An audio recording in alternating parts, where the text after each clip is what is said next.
Vamos ahora a comentar este ejercicio. Dice el ejercicio: una plancha conductora de espesor D minúscula y área A se introduce en el espacio entre placas de un condensador de placas paralelas, cuya separación es S minúscula y área A también, como se muestra en la figura. ¿Cuál es el valor de la capacitancia del sistema? Bien, lo primero que tenemos que hacer es una pequeña consideración. Por ejemplo, vamos a considerar que la placa conductora se introduce justo a la mitad de la distancia entre placas del capacitor. De tal manera que tenemos en la parte superior un medio de S, en la parte inferior también un medio de S, y pasa lo mismo con la placa conductora. Bien, ¿qué vamos a hacer? Podemos modelar este capacitor en el que se introdujo una placa conductora como si se tratara de dos capacitores que tienen la misma área, pero que hay una distancia entre placas de un medio de S menos un medio de D. Bueno, significa que vamos a calcular la capacitancia de cada uno de esos capacitores, C1 y C2.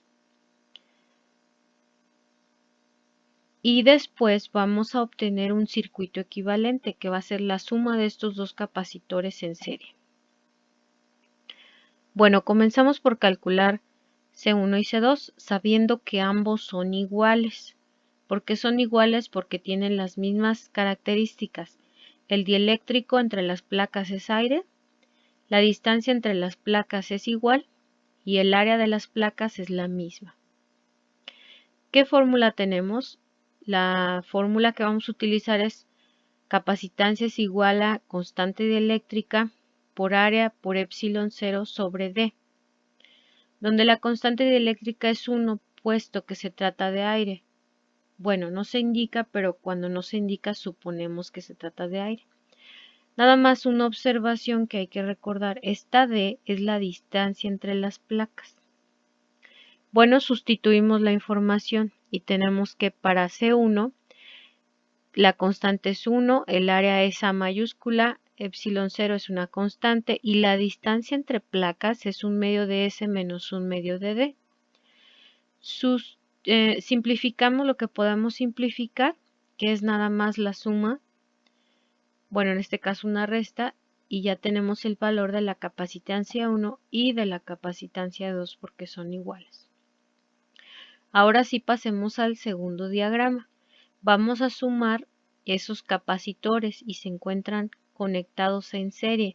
Quiere decir que para determinar la capacitancia equivalente usaremos el recíproco de la suma de los recíprocos.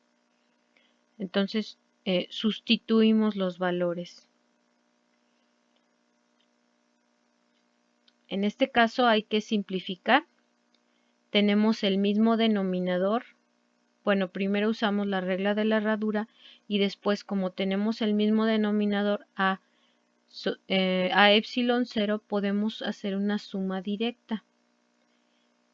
Y por último, aplicamos otra vez la regla de la herradura, de tal manera que la capacitancia equivalente es A epsilon 0 sobre S menos D. Bien, hicimos una suposición inicial, que es que la placa conductora se encontraba justo a la mitad. Ahora sí podemos observar si es importante o no que hayamos hecho esa consideración. En la fórmula de capacitancia equivalente dice que la capacitancia de esta configuración de este arreglo es área por epsilon 0 sobre S menos D. La pregunta es, ¿afecta en algo la suposición que hice? No. Incluso pude haber decidido que la placa conductora se encontraba en la mitad superior o en la mitad inferior, y esto no habría cambiado el resultado.